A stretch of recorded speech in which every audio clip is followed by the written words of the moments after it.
참 예수님. 네, 인천에서 왔습니다. 김현우 바오로 신부입니다. 만나서 반갑습니다. 저를 아시는 분들도 있어요? 네, 처음 만나게 돼서 반갑고, 여기 지도 보고 이렇게 왔는데 성당 위치가 왜 이렇게 좋아요? 여기 이렇게, 여기 앞에 흐르는 물이 뭐예요?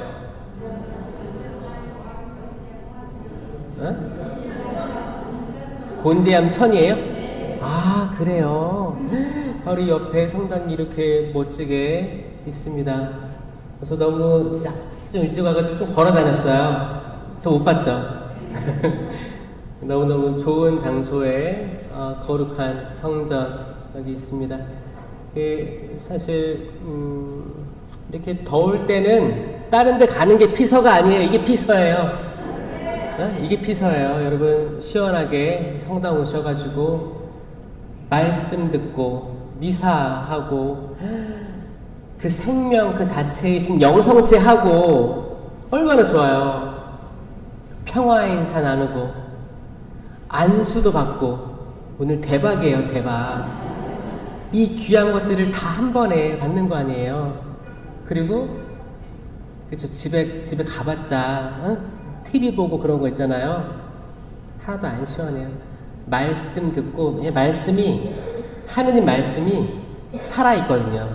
살아있어요. 생명력이 있습니다. 근데 문제는 뭐냐, 우리가 생명력을 못 느낄 때가 많아요. 우리가 성경을 이렇게 읽고 때로는 필사도 하잖아요.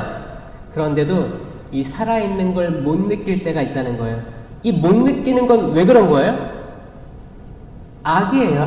악이 가로막는 거예요. 어떤 사람은 매일매일 써요. 매일매일 써서 손가락이 막 문드러졌어. 너무 써가지고. 근데 내가 뭐 썼는지 기억이 안 나는 사람이 있어요. 정말 있어요.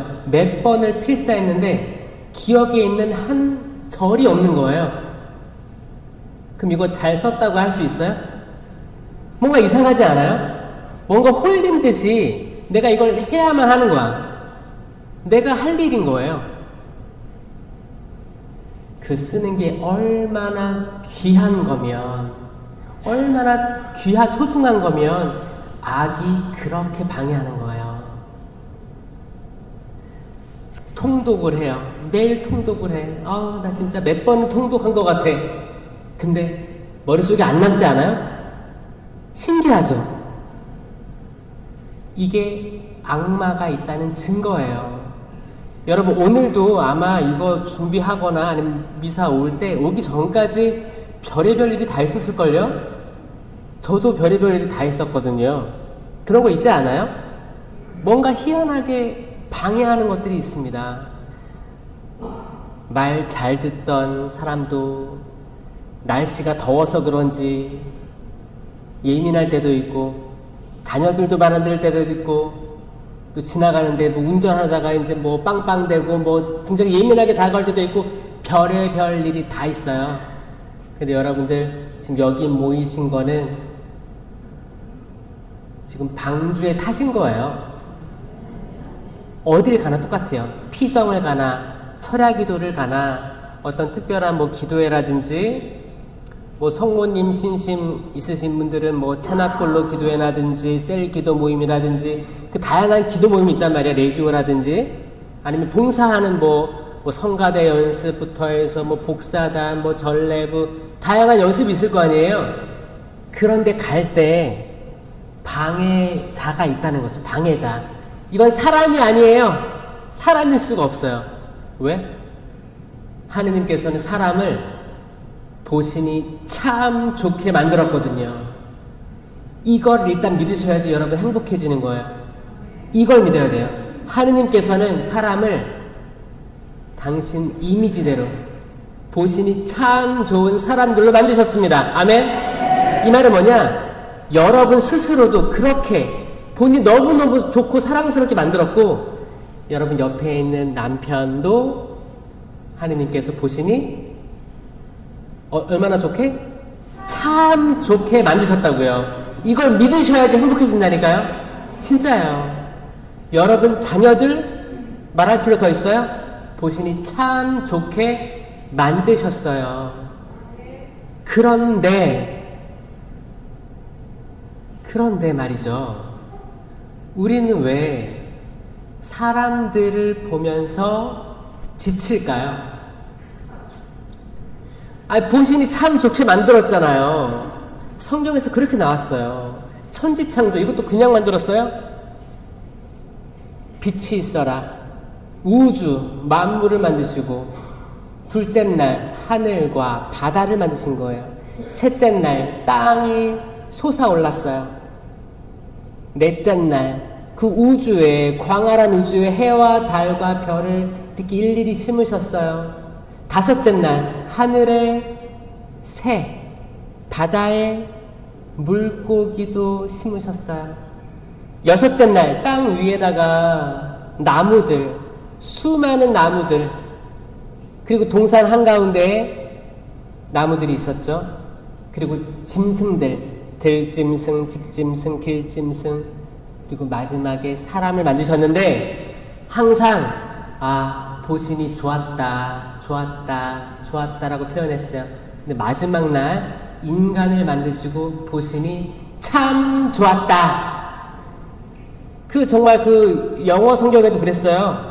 보신이 좋았어요. 굿 하다가 마지막에 사람 만들잖아요. 어떻게? very good 했어요. very good. 자, 여러분들 옆에 사람 쳐다보세요. 꼴배기 싫어요? 엄지척인가? 엄지척. very good이에요. 여러분들 진짜 한 명도 빠짐없이 정말 최고예요. 정말 최고입니다. 정말 최고예요. 잊지 마세요. 꼭 어차피 여러분이 스스로를 사랑해야지 일단 계명들을 지킬 수가 있거든요. 왜냐? 계명이 뭐예요? 구약에는 612개의 율법 조항이 있었고 신약에 와서 예수님이 이게 아니고 10계명이다. 10계명. 이게 10계명을 늘려놓은 게 유대인들이 한 거예요. 10계명이고 이걸 2개로 줄이면, 압축하면 결국에 뭐예요? 하느님 사랑하고 이웃 사랑을 해야 되는데 이웃을 내 몸과 같이 사랑하라 했잖아요. 이 말은 뭐예요? 이걸 잘 생각해 봐야 돼요. 이웃을 내 몸과 같이 사랑하라. 그거 알겠어요. 그래, 내가 하느님을 사랑하면 이웃을 미워할 수가 없겠지. 같은 거예요. 내가 이웃을 사랑하면 이 자체가 하느님을 사랑하는 거거든요. 그럼 마지막에 단서 조항이 있단 말이에요. 이웃을 내 몸과 같이 사랑하라. 이 말은 뭘까? 내가 나를 사랑하는 만큼만 나도 이웃을 사랑할 수 있게 되는 거예요. 그럼 뭐예요? 결국엔 내가 나를 잘 알고 내가 나를 사랑해야 되는 거예요. 아멘? 그게 안 되고는 나를 참 좋게 만드신 하느님을 사랑할 수가 없어요. 아니, 내가 내 거울을 보면 우울한데 내가 지금 잘 안 풀려, 못났어, 나는 이렇게 크고 싶은데 작은 키를 줬어, 나는 눈이 이렇게 크고 싶은데 쪽 찢어진 눈을 줬어, 쌍꺼풀 갖고 싶은데 쌍꺼풀 없이 태어났어, 엄마 미워. 그게 아니라 그냥 나 있는 그 자체가 여러분 되게 소중한 게 뭔지 알아요? 여러분 지문 있죠? 이 지문이 다 달라요. 너무 신기하지 않아요? 한번 쳐다보세요. 어떤 사람은 노동을 많이 해서 지문이 날아가면 도 있을 수도 있어요. 근데 애초에 있었을 때를 보면 그것도 똑같은 사람이 없는 거예요. 그러니까 경찰서라든지 공항에 가면 이 지문으로 다 인식하는 거예요. 이 조그만 손가락에 있는 지문도 다 달라요. 완전히 다른 거예요. 여러분, 똑같은 사람이 하나도 없어요. 그 말은 뭐예요? 각자 다 매력이 있어요. 매력이 있어요. 여러분들 그 연애 처음에 할 때 기억나세요? 결혼하기 전에 연애할 때 몇 년 전에 연애해봤어요? 한 20년? 40년 전에? 그때는 진짜 절세 미녀 미남이었죠. 이 사람밖에 없지 않았어요? 정말 예쁘고 정말 멋있었을 거예요. 그래서 이 남자라면 내가 평생을 알콩달콩 자식들 낳아가지고 살아야겠다. 그런 마음 하셨죠? 정략 하시는 부모님끼리 맺어줘가지고 맞아요. 뭐 그런 사람도 있을 수 있어요. 근데 이게 하느님이 놀라우신 게 시간이 흐르면 또 나중에 깨달을 때도 와요. 그래 우리는 맞아. 그때만 해도 사실 지금이야 젊은 사람들 눈 맞으면 뭐 물불 안 가리고 다 나가요. 나가 살아요. 같이 살림 살아요. 그쵸? 근데 과거에는 또 이렇게 가족끼리 맺어주기도 했고 내 의사랑 또 맞지 않은데 집에서 나가고 싶기도 하고 아 집이 너무 싫은 거야. 도망가고 싶어. 그래서 일찍 결혼한 사람도 있었어요. 어떻게 내가 내 운명을 만났다기보다는 좀 이렇게 지금을 회피하고 싶거나 지금 가지고 있는 직장에서 나오고 싶어서 어떤 다른 핑계들이 필요해서 그래서 결정하신 분들도 조금은 있습니다. 제가 그 고등학교 졸업하기 전에 수능 시험 보고 신학교에 입학 원서를 넣고 제가 편의점에 아르바이트를 했었어요. 아르바이트를 했었는데 그때 1시간에 시급 1,700원이었어요. 그것도 야간에 1,700원 받고 일했는데 그때 저는 고등학교 졸업 안 했기 때문에 사실 그때 불법이었나? 잘 모르겠어요. 하여튼 제가 용돈이 필요했어요. 그래서 그때 번화가에서 어떤 편의점에서 사장님께 얘기를 한 거지. 나 이제 졸업을 이제 앞두고 있는 고3 때 다 수능 받고 입학원서 냈고 대기하고 있는데 지금 어차피 학교 가도 공부 안 하니까 좀 이렇게 야간에 아르바이트 하고 아침에 학교 다니고 하고 싶다. 근데 허락을 해줬는데 이제 그분이 이제 결혼한 지 한 2년밖에 안 된 사장님이었어요. 남자분인데 이제 그분이랑 이제 이런저런 얘기하면서 자기 인생을 얘기해 주는 거예요. 어느 날은 인생 얘기해 주는데 제가 그때 문득 물어봤거든요. 제가 그때 신학교 입학 지원을 냈고 이제 일을 하는 거였기 때문에 세상이 궁금하죠. 네, 고등학교 때 바로 입학 원서를 내면 신부로 결혼을 안 하지 않습니까? 그러니까 궁금하지. 그러니까 내가 지금 이 큰 결정을 이 나이 때 내리는 게 맞나 이런 것부터 해서 막 그래요. 그래서 그분도 천주교 신자인데 이제 세례만 받고 안 나가는 거야. 그래서 저도 신부 된다고 하니까 그분하고 마음 좀 열린 거지. 대화를 막 하는데 그래서 결혼하면 행복하시냐? 그러니까 그분이 뭐라고 했냐면 한숨을 푹 쉬는 거야. 한숨을 2년밖에 안 됐어. 2년 아이도 조그맣게 있어요. 2년밖에 안 됐는데 한숨을 푹 쉬면서 하시는 말이 뭐냐면 제가 현우잖아요. 현우. 네, 사장님이니까 저를 편하게 현우라고 불렀어요. 그때 고3이었으니까 현우야 술이 문제다 라고. 그리고 그분이 하는 말이 뭔지 알아요? 나중에 더 크면 알게 되겠지만 술로 인해서 결혼한 사람 많더라. 나중에 알게 될 거다 그러는 거예요. 그게 벌써 제가 지금 한 20년이 넘은 얘기예요. 이걸 내가 지나간 다음에 이제 내가 얘기를 들어보고 사회 친구들 막 얘기 들어보면 아 그렇구나 라는 생각을 하게 됐어요. 술이에요. 술. 제가 무슨 말씀을 드리려고 하는지 아세요? 술에 취하지 말라가 아니에요. 술에 취했을 때 우리가 어때요 기분이? 좋아요. 그쵸? 볼도 좀 빨개지기도 하고 기분도 좋고 좀 과하게 되면 어때요? 좀 옛날 상처도 올라오기도 하고 갑자기 눈물도 뚝뚝 떨어질 때가 있고 내가 과거에는 이렇게 용기가 없었는데 용기도 날 때도 있어요. 막 용기도 나요. 용기도 나고 아내한테 뭐라고 해요? 나가! 그렇죠. 용기가 난 거야. 평상시에 안 하던 것들을 해요. 술 먹으면. 사도행전 시대 때 제자들이 있었어요. 예수님은 승천했지. 제자들이 모여서 기도하고 있었어요. 근데 주변 사람들이 어떻게 봤는지 알아요? 술에 취했나 보다 그랬어요. 술에 취했나 보다. 뭔가 이상했던 거예요. 일반적이지 않고 기쁘던가 과격하게 기쁘던가 좀 과격하게 흥분되어 있던가 뭔가 특이했던 거예요. 뭔가 특이했어요. 그게 뭘까? 그게 뭘까? 이 술에 취하다 이 얘기를 기억하시고 지금 우리를 보세요. 우리 한국 천주교회를 보세요.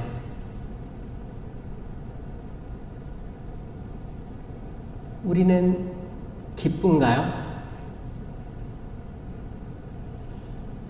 우리는 뭔가 좀 과할 정도로 업돼 있나요? 아니면 우울한가요? 우리는 뭔가 내가 평상시에 하지 못하는 어떤 용기가 나나요? 아니면 위축돼 있고 난 계속 죄인이구나를 느끼며 살아가나요? 내가 아파. 정신적으로도 육체적으로도 상처들로 가득해가지고 아파요. 아픈데 나는 이겨낼 수 있어. 다른 삶이 열릴 거야. 나는 희망해. 좀 정상적이지 않은 거예요. 정상적으로 보면, 일반적으로 보면 되게 우울해야 되는 사람인데 아니야, 나 뭐 암 1기, 2기인데 또 3기 혹은 4기인데 나 기쁘게 예수님 십자가 생각하면서 감내하며 항암할 수 있어. 기쁘게 내 지금 고통 받아들일 수 있어. 갑자기 실직했어요. 퇴사했어요. 사업이 안 됐어. 근데 일반적으로는 이거 망했네 찌찌찌 그러는데 이 사람은 정상이 아닌 거예요. 뭐 좋은 일도 나쁜 일도 있겠지. 다시 시작하면 되지. 어떤 젊은이들은 한탕주의에 좀 사로잡혀가지고 아니 어차피 내가 평상시에 일반적인 직장 다니면서 한 달 벌어가지고 결국에 내 집을 못 사는구나. 결국에 대출 받아야 되는구나. 이 좌절감, 실망감에 빠져가지고 한탕주의 어떻게 해요? 뭐 코인에 투자를 해, 빚내가지고 주식에 투자를 해, 또 망하기도 했어요. 다 잃어버렸어. 파산 신청해, 다시 시작하려고 그래. 그럼 주변에서 뭐라고 해요? 망했네, 망했어. 그런데 그럼에도 불구하고 조금씩 시작해보지. 조금씩 할 수 있어. 난 할 수 있어. 할 수 있어. 이런 약간 비정상적인 모습인 거예요. 요런 게 있는 공동체가 있고 아니면 완전히 쫙 가라앉고 신앙생활 겨우겨우 왔다 갔다 하고 영성체를 모셨는데 영성체가 나에게 아무런 효과가 없는 것처럼 느껴지는, 내가 신앙생활 이렇게 하는 게 맞나? 라고 느껴지는 이들이 많다고 판단되는데 여기 초월은 어떤가요? 모든 걸 다 초월하셨어요? 자, 같은 맥락이에요. 초월해야 돼요. 초월. 취해야 돼요. 이 정신 나간 것 같은 세상 있잖아요. 여러분들 일터에서 만나는 사람들 아니면 내 주변에 있는 사람들 약간 좀 때로는 이상해 보이지 않아요? 뉴스를 틀면 지금 뭐 청문회 같은 거 하고 있죠? 좀 다들 이상해 보이지 않아요? 그거 끝까지 보는 사람 있어요? 속이 막 터지지 않아요? 뭔가 또 뭐 어디 뭐 미국 뉴스를 미국 틀어보면은 뭐 거기는 총을 계속 쏘고 다니고 뭐 어디는 자연재해 일어나고 모든 세상의 모든 불합리함, 아니면은 약자들은 계속 약해지고 부자는 계속 부자고 부조리함. 여기서 믿음이란 게 뭔가, 요거를 약간 저는 그 생각을 한 거예요. 신자들이 이게 종이 한 장 이 차이인데 동전의 앞뒷면과 비슷한데 딱 뒤집으면 되는 건데 이걸 못 뒤집고 있어가지고 기쁘지가 않구나. 저 그 생각을 했어요.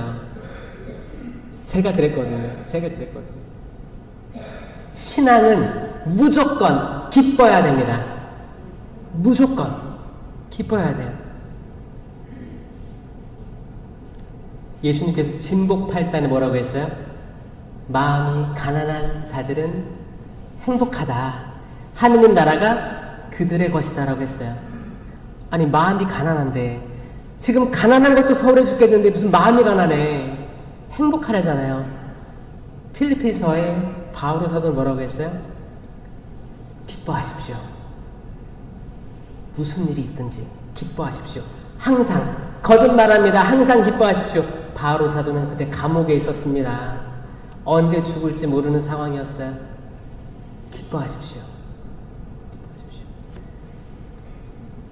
성경의 역사 쭉 보세요. 여러분 성경 지금 통권짜리 많이 들고 다니시는 것 같아요. 너무너무 대단하신 것 같아요. 아브라함이 미지의 땅으로 가야 돼. 떠나라. 알지 못하는 땅으로 떠나라.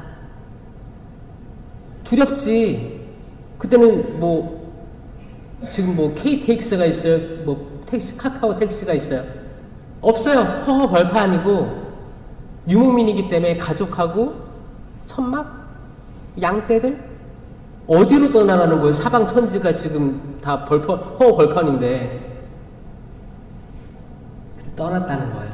아브라함은 떠났어요. 어떻게 떠났냐? 울면서 희망, 내적 기쁨의 희망으로. 왜? 하느님께서 아브라함이 막 길을 가고 있었어요. 해가 졌어. 그 천막을 쳤겠죠. 이렇게 초막이에요, 초막. 천막을 치고 이렇게 밤하늘을 누워서 보는 거예요. 그러면 거기 그때 초막이 뭐 지금처럼 아스팔트 지붕이 있었겠어요? 아니에요. 지푸라기, 잎사귀, 갈대 같은 거 엮어가지고 만든 거예요. 그럼 거기에 틈새로 구멍이 뚫려 있었겠어요? 안 뚫려 있었어요? 다 구멍이 있는 거죠. 그럼 밤하늘의 별을 보면 천막 안에서 보였다는 거예요. 밤하늘의 별처럼 너희 자손을 많게 해주겠다. 아멘. 아멘. 그 당시에 자손은 곧 자산이었어요. 자산. 지금은 뭐 빚도 자산이라고 그러죠? 자산 많으세요, 다들? 나 딱 보면 알아요. 그러니까 빚이 있어도 자산이니까 너무 괴로워하지 마세요. 어차피 그 대출 받으실 때 뭐 집이든 뭐 학자금이든 뭐 할 때 이거 감내하도록 마음 먹고 사인하셨잖아요. 그대로 돌릴 수 없으면 그래 빚도 자산이란다. 이왕 갚을 거 기쁘게 하세요. 괜찮아요. 근데 이것만 이 빚만 안 졌으면 이거를 후회하면 일단 그런 부정적인 생각은 내 몸 피를 따라 흐릅니다. 흘러요. 지금 그걸 후회하는 게 중요한 게 아니라 지금 나를 어떻게 하면 사랑하지? 어떻게 하면 내 지금까지 과거에 했던 잘못된 판단들 있죠? 결정들. 그렇게 한 내가 그럴 수 있지. 사람은 그럴 수 있어. 내가 나를 용서할 수 있어야 됩니다. 내가 나를 용서할 수 있어야 돼. 내가 나를 용서하지 못하면 결국 내가 내 남편 용서 못하는 거예요. 왜냐면 나는 엄격한 사람이 돼 있거든. 신앙까지 가지고 있어요. 천주교 신앙. 그럼 나는 위로부터의 영성으로 가득한 사람이거든요. 위로부터의 영성은 뭐냐? 나 하느님 알아. 교리를 알아. 그럼 내가 이걸 다 지키지 못하는데 나는 이걸 알기 때문에 이걸로 남을 판단할 수 있어요. 이게 위로부터의 영성의 잘못된 예들이에요. 이게 위로부터의 영성, 아래로부터의 영성이 있어요. 위로부터의 영성은 신비체험, 아니면 절대적인 교도권의 교리 같은 거. 하느님에 대한 교리들, 예수님에 대한 암, 성령에 대한 지식들. 이거거든요. 그러니까 내가 이거 이상으로 가지고 있는 거야. 아, 이거다. 근데 내가 거기에 완전히 따라갈 수 있어요? 인간은 완전히 따라갈 수가 없습니다. 근데 내가 마치 이 위에 있는 존재인 것처럼 이제 걸음마 단계인 신앙인들을 막 쫄 수 있어요. 반대로 아래로부터의 영성인 분들이 있어요. 뭐야? 이분들은 그러니까 하나하나 만져봐야 알아요. 만져보고 냄새 맡아봐야 되고 느껴봐야지 하나하나 체험하는 거예요. 아, 이게 묵주기도구나. 묵주기도 하나하나 해보면서 잘 모르겠는데 졸기도 하고 이 다양한 걸 겪으면서 점점 이 위로부터 영성으로 나아간단 말이에요. 항상 아래에 있을 필요도 없고요. 항상 위에 있을 수도 없어요. 그럼 우리는 어떻게 해요? 이 중간 정도를 유지해야 되거든요. 여기 아마 다양한 단체들이 있을 거예요. 나는 성령 쇄신 봉사에 나 손들어 보세요. 네, 나는 뭐 체나콜로? 혹시 체나콜로 있나요 여기? 다락방 기도 모임 없어요? 다락방 기도 모임이라는 게 있다는 건 아시죠? 나중에 언젠가는 생기길 바라네요. 레지오, 나 레지오다. 아, 레지오가 거의 한 80% 차지하는구나. 잘 오셨어요. 레지오 하느라 힘들죠? 레지오가 기도단체예요? 활동단체예요? 활동단체예요. 활동이 없어지면 레지오는 힘들거든요. 왜냐면 활동 보고를 해야 되잖아요. 활동이에요. 빈첸시오회에서 나온 거예요. 더블린에서 처음에 빈민 봉사 하다가 레지오 성모님의 이름으로 그런 일들을 하는 거예요. 열심히 봉사 나가야 되는 거예요. 가두성교부터 해서 봉사 어려운 일들 찾아가서 이거를 모여가지고 뿌레시디움 모여가지고 저 이거 했습니다 라고 해야지 기쁜 존재들이 되는 건데 코로나 이후에 못 모였죠. 코로나 이제 다 끝났잖아요. 끝났는데 재결성 앞장서는 지도자들이 부재하다는 게 지금 이야기가 많아요. 그쵸? 코로나 이후에 이제 와서 이제 남성 레지오 같은 경우에는 이제 술자리들이 있단 말이에요. 주회하고 술자리 하는 거예요. 처음엔 필요할 수 있어요. 좋아요. 좋은 거예요. 근데 결국에는 활동이 여러분 스스로 만들지 못하면 이게 진짜 나가 떨어진다니까요. 내가 존재 이유가 별로 없어지는 거예요. 그러다가 기도했다고, 누구를 위해서 기도했다고, 미사했다고, 뭐 연도했다고 활동 보고를 하는 거예요.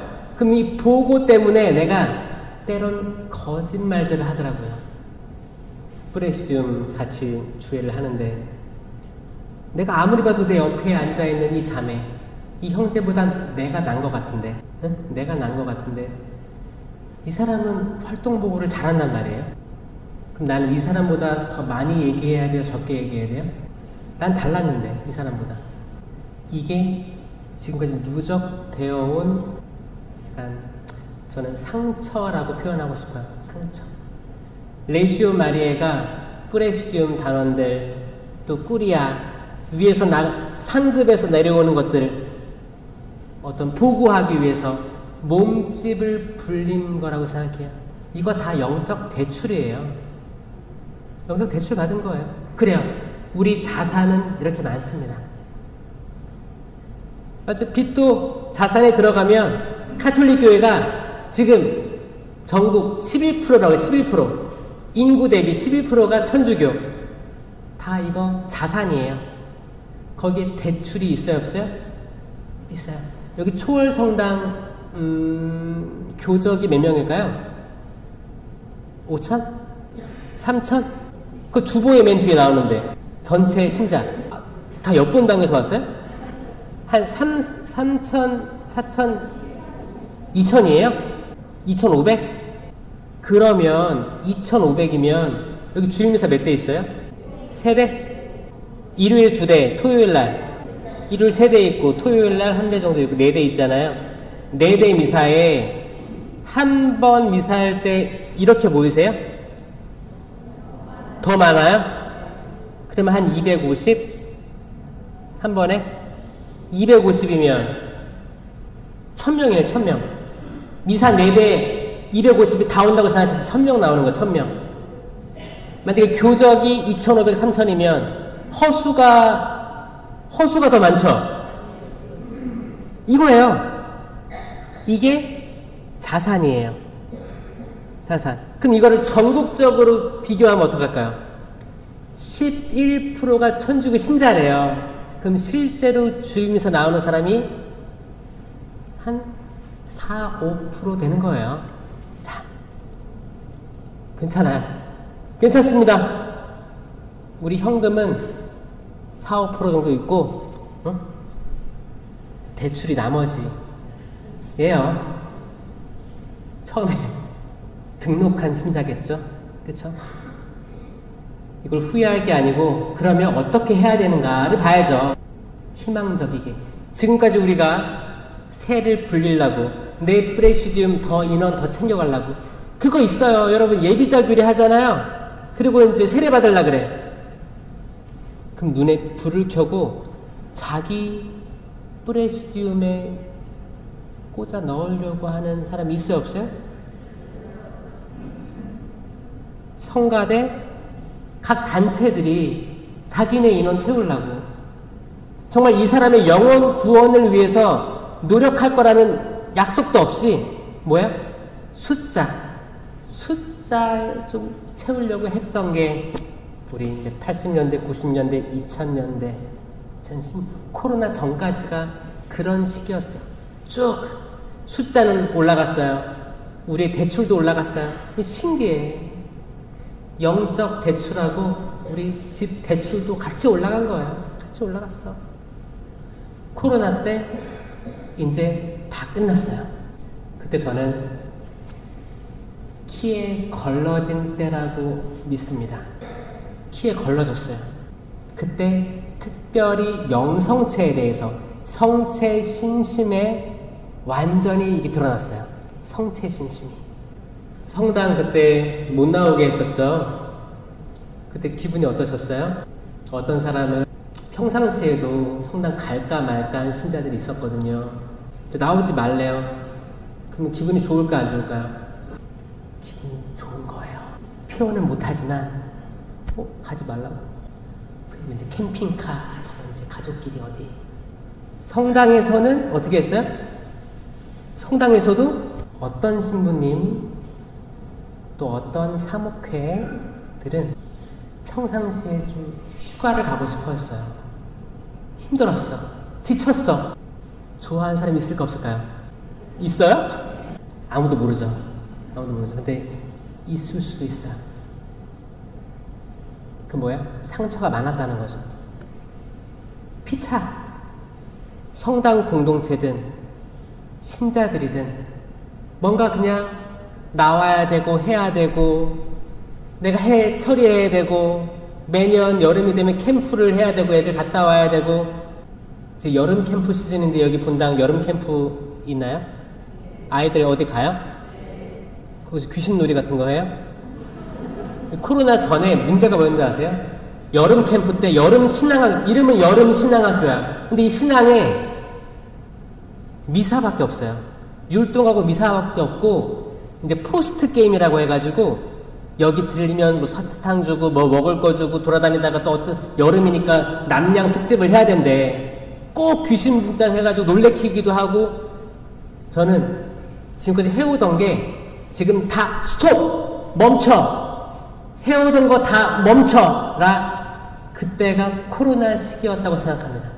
지금까지 해왔던 거 다 멈추고 다시 시작해야 돼. 다시. 이건 정말 하느님께서 우리에게 주신 경고라고 생각했어요. 그때 어떤 분들은 정말 눈물을 흘리면서 탄원서를 냈어요. 주교회의에. 왜냐? 주교회의에서 이제 방역 지침에 협조를 해야 되니까 미사를 못합니다. 나중에는 5명입니다. 촬영하세요. 그 다음 20명입니다. 이렇게 했잖아요. 정부 방역방침 따라갔어요. 근데 이게 어떻게 주교회에서 이 결정을 할 수 있냐고 하면서 신자들이 성체성서가 이렇게 중요한데 저는 그렇게 썼던 사람들 있죠. 이분들은 하늘의 책에 기록될 거라고 생각합니다. 그리고 진짜 내가 영성체를 모셔야 되는데 너무 가슴 아파가지고 실영성체 기도를 한 사람이 있어요. 미사 영상을 보면서 촛불도 켜놓고 정말 함께하면서 진짜 이렇게라도 미사를 하고 실영성체 기도가 뭐예요? 지금 내가 당신을 모실 수가 없지나 성령께서 이끌어 주셔가지고 지금 내가 거기와 동등한 은총을, 영적 지위를 얻게 하소서. 이 시간이 지나면 당장 달려가서 영성체 하겠습니다. 이 약속이거든요. 이걸 하면서 눈물 흘리면서 미사를 참여한 사람이 있는가 반면 TV는 틀어놓지. 왜냐면은 이게 거기 뭐 동시 접속사 수가 나와요. 그래가지고 우리 집 틀었다라는 거 인증샷도 찍어주고 막 하려고 틀어놔. 설거지 하는 거야. 책 보는 거예요. 아니면 TV도 컴퓨터도 있을 거 아니에요. 컴퓨터로 다른 영상, 영화 보고. 그게 우리들의 모습이었다는 것을 받아들여야 되는 거예요. 괜찮아요. 괜찮습니다. 저도 여러분 줌 미팅 그런 거 알아요? 줌 미팅? 줌 미팅도 많았어요. 줌이라고 해서 이제 영상으로 대화하는 거예요. 사람 모여가지고. 그럴 때 이제 그때는 코로나 때는 재택 근무가 많았죠. 그래가지고 그때 많은 사람들은 어떻게 했어요? 거기 이제 많은 사람들이 이제 정장 같은 거 말끔히 차려입고 카메라 앞에 서가지고 이렇게 회의를 했단 말이에요. 근데 그때 인터넷에서 보니까 위에만 차려입고 넥타이까지 했어. 그럼 바지는 뭐야? 소복 차림으로. 어차피 영상에 여기밖에 안 나와. 집에서 하니까 내가 참여한 이 사람은 나를 못 보니까, 이 사람이 나를 볼 수 있는 건 여기니까 여기만 차려입는 거예요. 아래는 시원하게 다니는 거예요. 못 보잖아요. 요게 하느님과 인간 사이에 똑같이 드러났다는 거예요. 맞죠? 너무 소름 끼치죠? 그쵸? 자, 이게 나거든요? 이게 나야. 나라는 존재가 이래요. 여러분들이 아무리 하늘로부터의 영성을 추구한다 해도, 나는 성령 기도에 몇십 년 했어. 프레시디움, 단장부터 꿀이야, 이렇게 올라가가지고, 나 완장을 몇 번 바꿨었어. 어디 단체장들, 사목회, 몇 년 동안 했어. 나 어떤 신부님 잘 알아. 혹은 나는 어떤 신부님 엄마야, 아빠야, 신학생 부모님, 다양하게 그 누구든 우리는 이런 사람이 될 수 있어요. 그럴 수 있다는 거 알려주는 거예요. 근데 그게 사람이 악해서 그렇다고요? 악마예요, 악마. 악마입니다, 악마. 악마는 있고 사탄은 존재합니다. 지피지기면 백전백승이잖아요. 적을 알아야 되는데 적을 모르고 싸우는 사람이 엄청 많은 거예요. 다 우리는 그 완전함에 이르를 수 없잖아요. 다 똑같아요. 다 이제 차 뛰고 포 뛰면 다 비슷비슷한 거야. 근데 누가 더 낫네, 누가 더 우월하네, 이거를 왜 하게 될까? 결국 우리가 악에 휘둘리고 있다는 겁니다. 성령에 취해야 되는데 술에 취해 있다는 거예요. 영적인 얘기예요. 영적인 얘기예요. 그러니까 하느님 말씀이 필요해요. 왜냐? 하느님의 말씀은 살아있기 때문입니다. 힘이 있기 때문입니다. 어떤 쌍날칼보다도 날카롭습니다. 관절과 골수를 쪼개어 사람의 마음속 숨은 생각을 드러나게끔 합니다. 이게 말씀이에요. 말씀이에요. 말씀 들으셔야 됩니다. 잘 나오셨어요? 저는 부모님은 이제 결혼할 때 세례를 받으신 케이스였고요. 그리고 이제 저거 형하고 나가지고 유아 세례를 받게 했죠. 유아 세례 받으면 이제 대부님도 생기고 대부모가 생기고 이제 부모님이 이 아이들을 신앙으로 잘 기르겠습니다라는 다짐을 받고 유아세례 주는 거예요. 애들이 무슨 생각이 있겠어요? 유아세례 혹시 있어요, 여기? 유아세례. 나 유아세례입니다. 유아세례. 그럼 나는 성인세례입니다. 그럼 나머지는 불교 신자인 거예요? 아, 그럼 여기는 성인세례 비율이 높네요. 그나마 다행이다. 어떤 데는 유아세례 비율이 높았어요.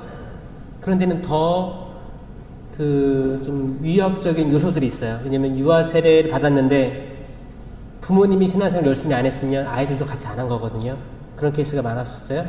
다행히 지금 성인세례면 여러분들이 자유의지로 공부하고 세례 받겠다고 정한 거잖아요. 아니면은 내 와이프가 세례 안 받으면 결혼 안 해줄 거야 이렇게 해서 한 사람도 있을 수도 있고, 그러니까 그나마 최근에 받은 사람들이 많은 거예요. 아기 때가 아니고 어른 됐을 때. 근데 여러분들 세례 때 물과 성령으로 새로 태어난 거예요. 성령을 받았어요. 근데 성령이 활동하는 게 느껴지세요? 안 느껴지지 않아요? 저는 유아세례 받고 성당 잘 나갔어요. 첫 영성체 했고 찰거도 하고 영성체 모시면은 이게 무슨 맛이지? 그리고 사람들이 미사포도 쓰고 기도하니까 성당은 조용하고 말씀 듣고 영성체 모시고 집에 가는 데인가 보다. 일주일에 한 번씩 나오면 그래도 내가 잘못 살아도 좋게 성화돼서 나가나 보다. 이런 식으로만 생각했어요. 약간 영성체가 만병통치약, 나를 변화시키는 약으로 이해를 했단 말이에요. 근데 그게 아니었어요. 완전히 잘못된 믿음을 가지고 있었던 거예요. 그렇게 살다가 어떤 저의 신앙적인 계기가 있어가지고 제가 영상에 다 남겨놨어요. 제 고등학교 시절 그런 거. 어떤 계기가 있어가지고 저는 신학교 입학 원서를 냅니다. 그때까지도 내가 평생 신부로 살아야겠다, 아니면은 내가 하느님 만났다, 이런 하느님 체험으로 들어간 게 아니고 좋지 않은 마음으로 들어갔어요. 약간 안 좋은 마음, 복수심. 왜냐면 제가 사춘기 때 저희 아버지는 열심히 봉사를 했거든, 성당에서.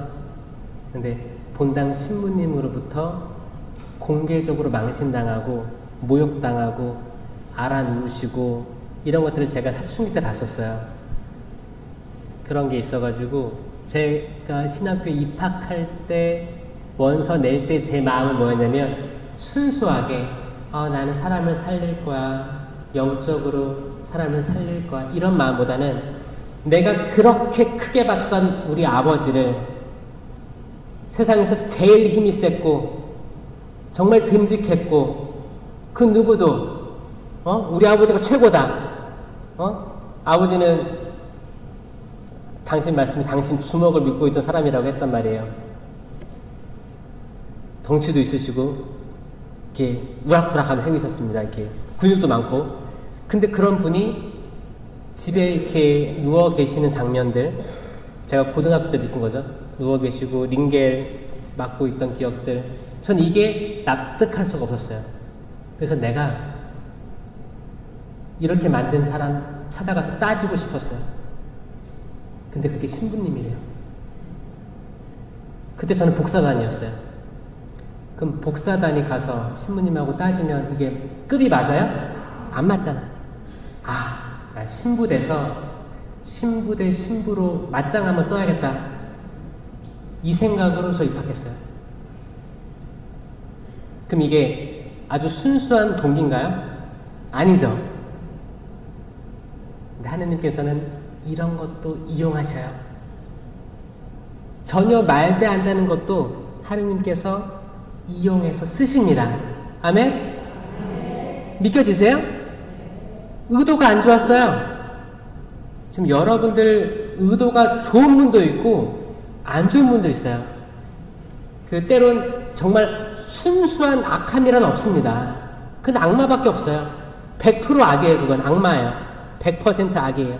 아마 여러분들이 때론 욱할 때가 있죠. 때론 내가 이렇게 악했나? 의아할 때가 있을 거예요. 근데 그거는 뭐예요? 뭐 한 40%는 선한데 내가 또 미안하기도 하잖아요. 근데 60%가 약간 좀 악함이 올라온 것 뿐이에요. 결국 이 싸움이거든요. 그러다가 이제 뭐 더 악이 올라오면 야! 뒤집어 엎거나 혼내거나 분노하거나 쓸데없는 말 하거나 그리고 금방 돌이키면서 내가 너무 했나? 내가 잘못했구나. 미안해 하는 게 인간입니다. 똑같아요. 왜냐? 결국 선이 이기거든요. 그 양심을 주신 거예요. 양심이 처음에 동그래요. 처음에 양심이 동그란 통 같은 거예요. 그 안에 별처럼 있어요. 별. 송곳처럼 날카로운 별들이 이 동그라미 안에 있는 거예요. 내가 뭘 잘못하면 튕기는 거예요. 튕겨. 그러면 아프지. 따끔한 거예요. 따끔한 거예요. 근데 나중에 이제 시간이 지나면서 계속 튕기다 보면 어떻게 돼요? 뭉툭해지는 거죠. 날카로운 가시 다 없어지고. 그러면 아무리 튕겨도 별 반응이 없게 되는 거예요. 혹시나 여러분들이 뭔가 내가 잘못하고 뒤돌아서서 내가 너무했나? 라는 생각이 드시면 양심이 살아있는 겁니다. 그런 사람 많아요? 전 많다고 생각해요. 여기 다. 그리고 여러분들이 하고 있는 모든 실수나 잘못들 다 그럴 수 있다고 생각해요. 그러니까 제발 자책하지 마세요. 자책하지 마세요. 전쟁통에도 누가 나왔다고요? 아기가 나왔다고요. 전쟁통에도. 여러분, 죽고 사는 것 빼면 아무것도 아닙니다. 죽고 사는 것 빼면 별거 아닌 게 많아요. 그러니까 너무 죄책감으로 나중에는 공황장애, 우울증 걸리지 마시고 혹시 그걸로 고통받고 있는 사람이 있을 수도 있어요. 이거 자책감이에요. 내가 옛날에 이 애기들 조그말 때 내가 못해준 게 미안해서 혹은 내가 남편 사랑하지 않았는데 결혼해서 지금도 사랑하지 않는 것 같아. 그런 마음들. 그럴 수 있어요. 인간 세상 만사가 다 그럴 수도 있고 저럴 수도 있습니다. 중요한 건 뭐예요? 여러분이 아주 특별하고 하느님이 사랑하신다는 거예요. 사랑하세요. 여러분들이 악한 생각을 해도 때론 속상해가지고 쓸데없는 말 남들에게 할 때도 이혼을 생각할 때도 이혼을 결심할 때도 요즘에 또 의절한다고 하죠? 누가? 아들하고 아버지가 의절한대요. 뭔가 사이가 안 좋았겠지. 딸하고 아버지가, 딸하고 엄마가 다시는 안 본다는 거예요. 결혼했어도 결혼하고 나서도 이제 가족이 불안한 거 아니에요. 시댁이 있고 친정이 있는데 이제 친정 안 본대요. 시댁 안 본대요. 여러분, 그럴 수 있어요. 여러분, 자녀들이 결혼했어. 그러면 여러분, 그 자녀들이 자기 집 비밀번호를 친정이 알려줄까요? 시댁이 알려줄까요? 지금 아시는 거예요? 알려고 하지 마세요. 알았어도 잊어버리세요. 시댁이 알면 난리 나는 거죠, 그쵸? 여러분, 저는 남에게 관심이 많은 한국 문화를 정면으로 겪었고, 그리고 저는 호주라는 땅에서 10년을 살다 왔어요. 10년간 호주 선교사로 일했습니다. 그래서 호주에서 일했기 때문에 백호주의가 있었던, 백인 우월주의가 있었던 데에서는 저는 인종차별 당하면서 있었어요. 예를 들어서 한국에 외국인 많죠? 우리 한국 사람들은 미국에서 온 외국인을 좋아할까요? 프랑스에서 온 외국인 좋아할까요? 방글라데시, 인도네시아를 좋아할까요? 기왕이면 미국이나 프랑스 좋아할걸요?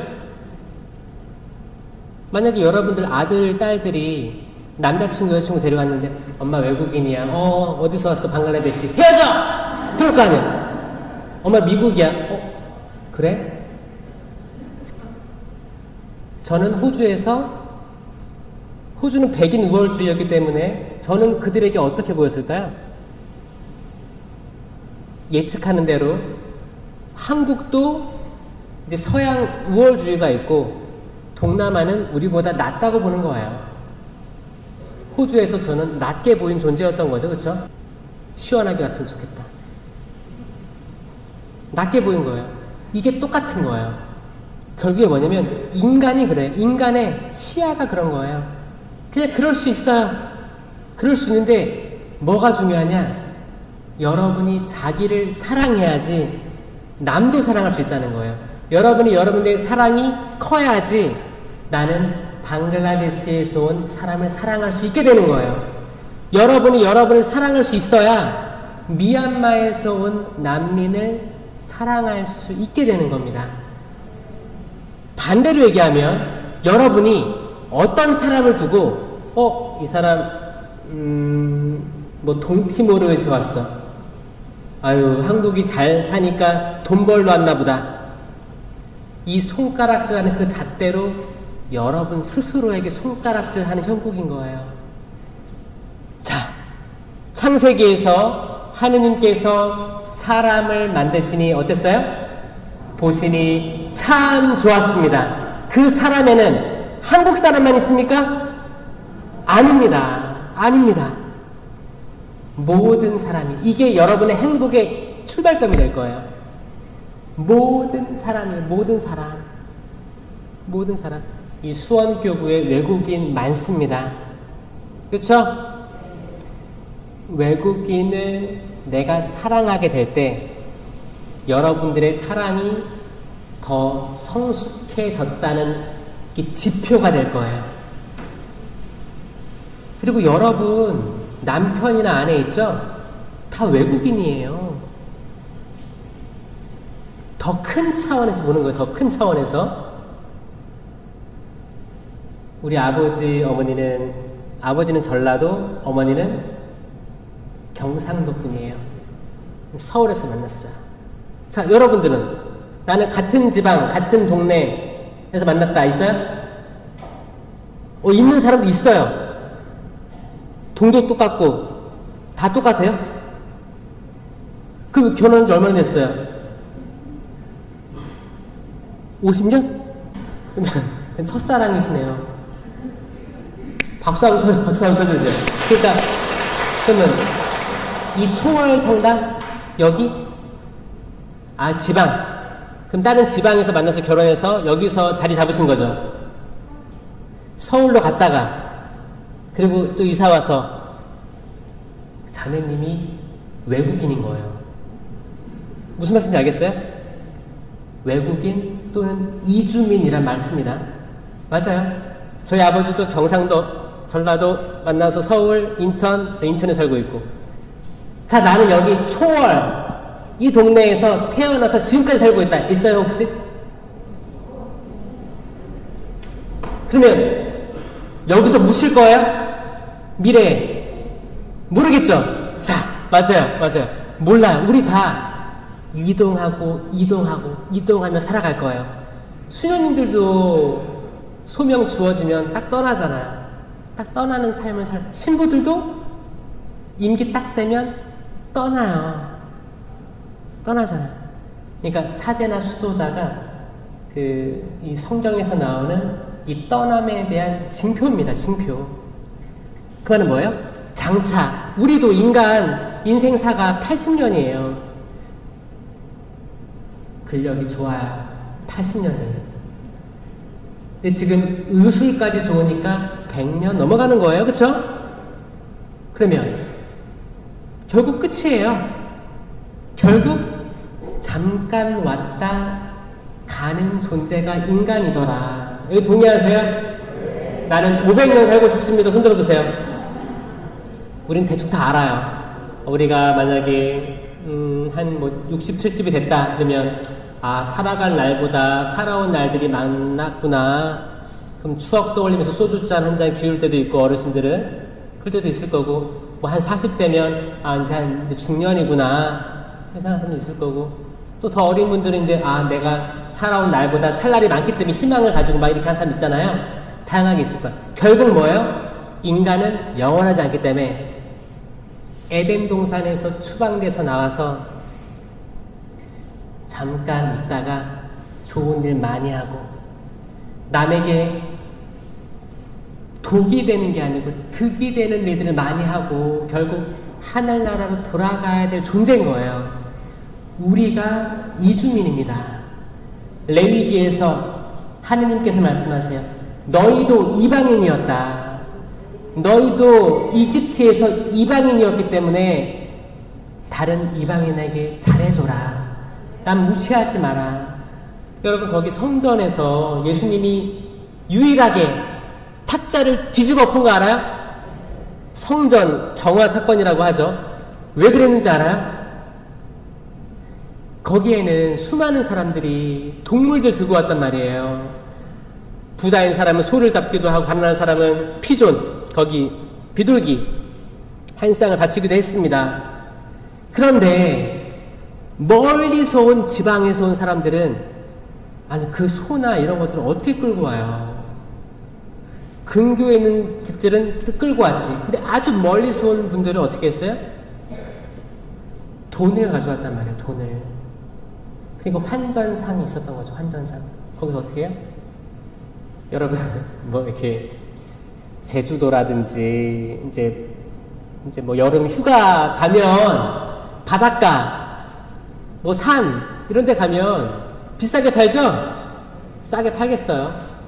전 저번에 신학교 1학년 때 거기 뭐야 지리산 저희 동기들 종주를 했거든요. 거기서 먹었던 맥주가 지금도 잊혀지지가 않아요. 그 중턱에 맥주 팔아요. 캔맥주. 얼마 파는지 알아요? 그때만 해도 15,000원인가 그랬어요. 그 산이니까. 근데 진짜 시원한 그거 딱 다니면서 딱 한 잔 먹었는데 그게 지금도 기억나요. 그게 20년 전이에요. 그러니까 성전이잖아요. 다 몰려드는 거야. 그럼 거기서 소를 사고 싶어요. 비둘기 사고 싶어. 그럼 거기서 원가에 주겠습니까? 아니죠. 비싸게 파는 거죠. 비싸게. 거기를 뒤엎어버린 거예요. 이 말은 뭐냐? 멀리서 왔다는 건 뭐냐? 외국인이었다는 겁니다. 외국인들에게 폭리를 취했다는 거예요. 결국 성경의 모든 역사는 외국인에 대한 이야기예요. 우리 모두가 외국인이고 첫째, 둘째, 아브라함과 이삭과 야곱 다 떠났어요. 야곱의 12아들, 12아들 중에 질투 많이 받았던 아들이 이름이 뭐예요? 요셉. 요셉이 구덩이에 처넘 당하고 미디안 상인들이 끌어내서 이집트로 들어가는 거 아니에요. 그게 창세기와 탈출기 중간이에요. 연결고리. 그리고 이제 이집트에서 종살이 하다가 모세가 광야에서 이끌어내가지고 또 40년간 광야를 헤매다가 약속의 땅 가나안으로 들어가죠. 거기 정착하는 줄 알았는데 아시리아부터 바빌로니아 뭐 유배도 갔다 오고 그 전에는 왕정기에서 이제 뭐 다윗 왕이 있었고 솔로몬이 있었고 솔로몬의 두 아들이 분열돼가지고 북이스라엘, 사마리아, 남유다, 예루살렘 계속 왔다 갔다 이동하는 게 성경의 역사더라 그겁니다. 결국에 뭐라고 했어요? 10명의 나병 환자가 있었어요. 예수님께 주님 저에게 자비를 베풀어 주십시오. 그랬어요. 지금 여기 있는 모든 분들도 같은 마음일 거예요. 저 따라해 보세요. 손 들고 주님 저에게 자비를 베풀어 주십시오. 주님 제 남편에게 자비를 베풀어 주십시오. 주님 제 아내에게 자비를 베풀어 주십시오. 내 자녀에게 자비를 베풀어 주십시오. 내 부모에게 자비를 베풀어 주십시오. 잘하셨어요. 잘하셨어요. 그때도 더 크게 했을 거예요. 그때 예수님 지나가시니까 나병 환자는 뭐예요? 동굴에 숨어 있는 사람들이에요. 동굴에. 왜냐하면 몸이 이렇게 지금 소록도에 지금도 있습니다. 지금도 저는 외국인을 공동체를 맡고 있기 때문에 지금 보면 한센병이라는 게 지금도 존재합니다. 근데 전염되진 않아요. 면역에 대한 문제인 거거든요. 면역 피부병. 과거에는 이런 약도 없었으니까 그냥 이렇게 문드러지는 거예요. 나병입니다. 그들은 모여 있었어요. 서로. 동굴에서 서로 의지하면서 먹을 것도 주고, 근데 밖에 나가면 부정하다를 외쳐야 됐었어요. 그게 율법에 나와 있었거든. 네? 고름이 차고 그러면 피부 질환에 걸리면 이게 병이었기 때문에 부정한 사람이었어요. 부정한 사람과 터치를 하면 안 되는 거였어요. 그 사람들이 멀리서, 이 동굴 밖에 멀리서 예수님이 지나가는 소리를 듣습니다.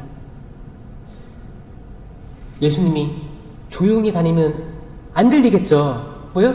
예수님 다니는 곳마다 수많은 인파가 따라다니기 때문에 동굴에까지 느껴진 거예요.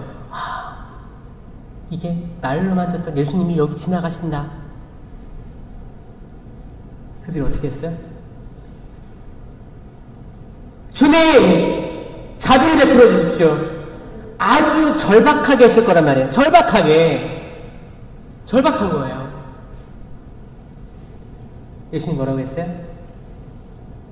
너희의 몸을 사제에게 보여라. 사제직의 중요함이 나왔어요. 여러분, 모든 신부님들, 주교님, 사랑해주세요.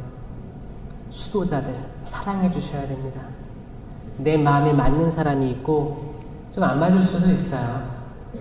그러나 다 사랑해주셔야 됩니다. 왜냐? 그게 증거가 될 거거든요. 증거가.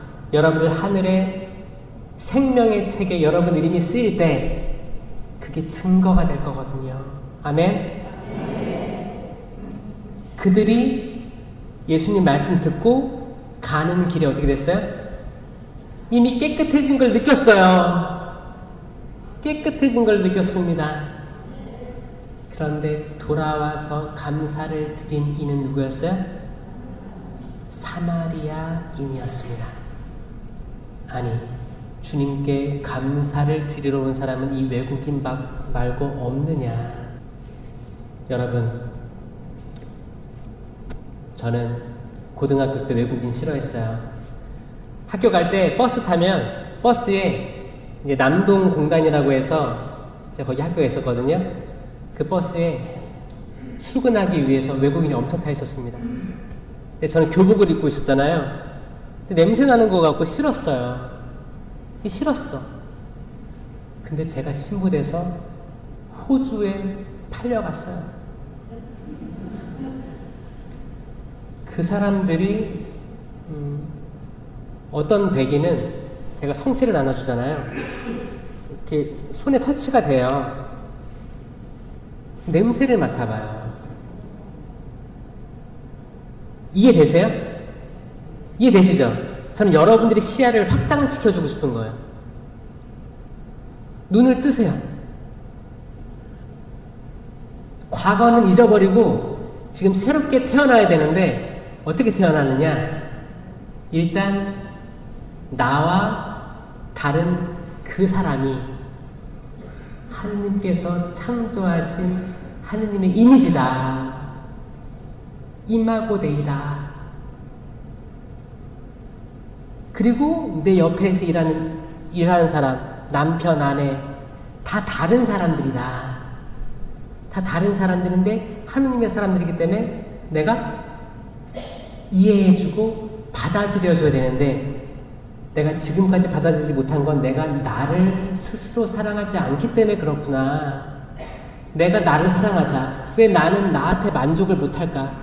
내가 나를 사랑하고 집에 가서 샤워하고 거울 있을 거 아니에요. 김이 이렇게 뿌옇죠? 닦아가지고 뽀득뽀득 닦아가지고 한번 전신을 보세요.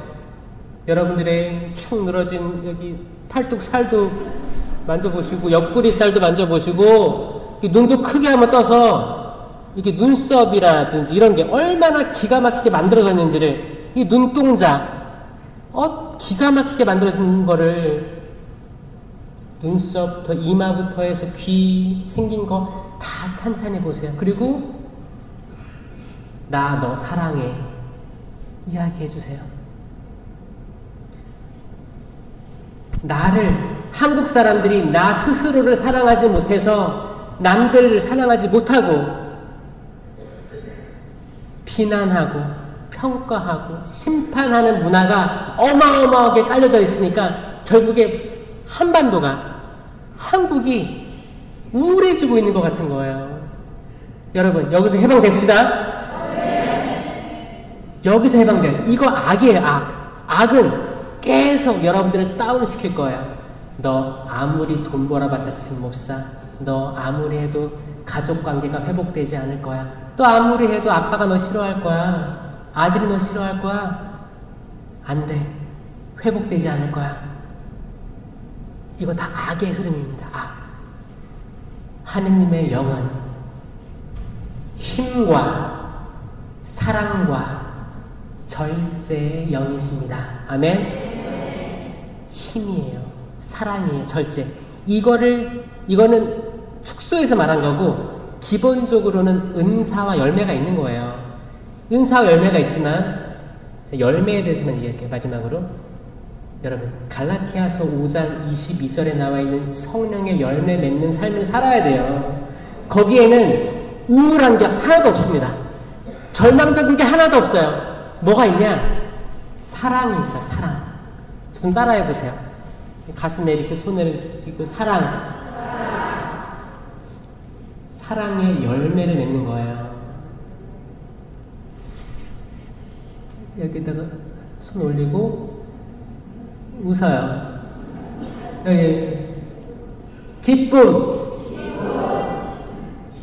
기쁨도 열매입니다. 이거 맺혀지는 거예요. 한번 웃어보세요. 이 치아가 나오게. 네? 그래 약간 치아가 나와야 이뻐요. 웃는 게. 네? 평화. V 하는 거예요. 평화. 사랑, 기쁨, 평화. 이 열매 맺으셔야 돼요. 아셨죠? 9개가 있어요. 저 3개밖에 안 한 거예요. 9개.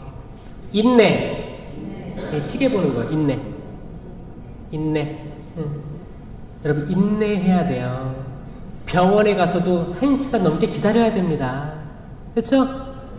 자녀들이 건너가 돌아오려면 시간 걸려요. 또 신자 아닌 배우자를 데려왔어. 관면 줬어. 성당 안 나오죠? 그럴 수 있어요. 싸우지 좀 마세요.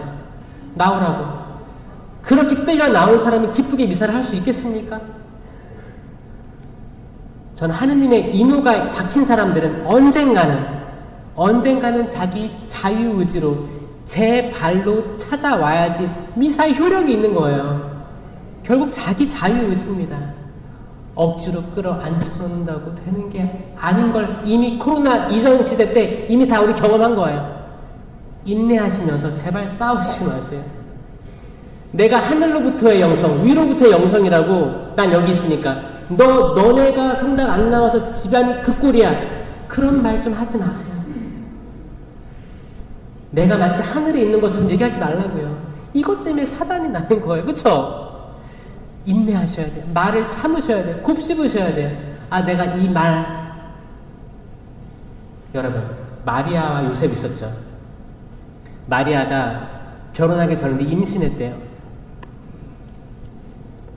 요셉이 뭐라고 했어요? 동네 사람들 제 아내 될 사람이 임신했대요. 그랬어요? 남 모르게 파혼할 준비를 했죠? 그리고 잤어요. 그냥 발 닦고 잤다고요. 자니까 어떻게 했어요? 꿈에 천사가 얘기해 주잖아요.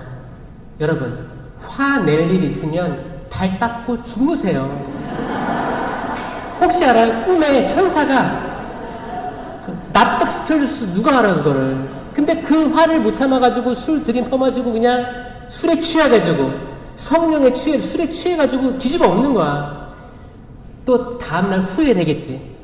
후회돼서 미안하다고 한들 그게 약간 상처가 남아있는 거예요.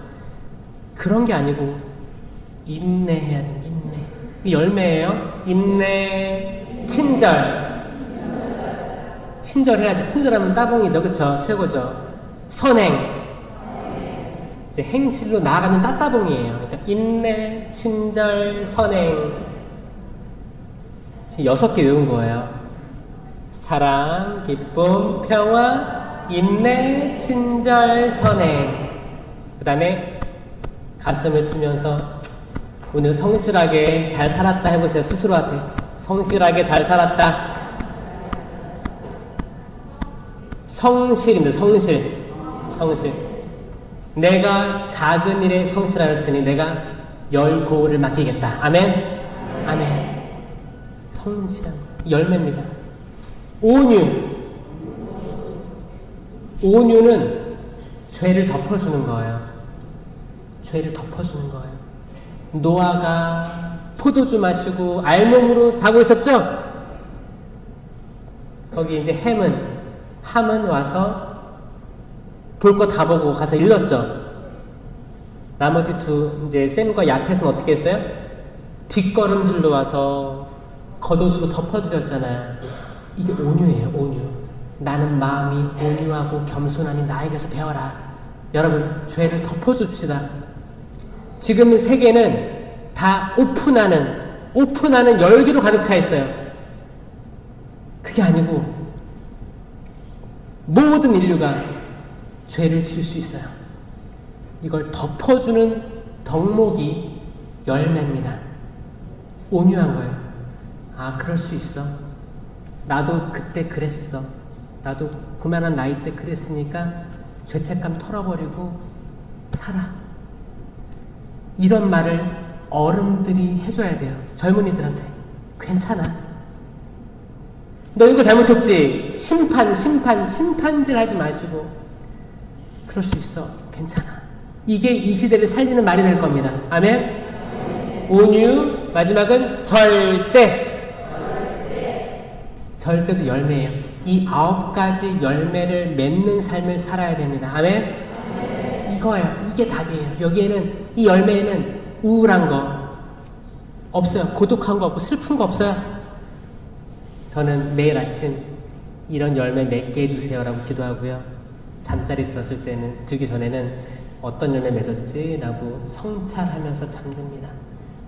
이 초월 성당, 그리고 또 근처에서 오신 분들, 열매 맺는 삶을 사시길 진심으로 기도드릴게요. 아멘.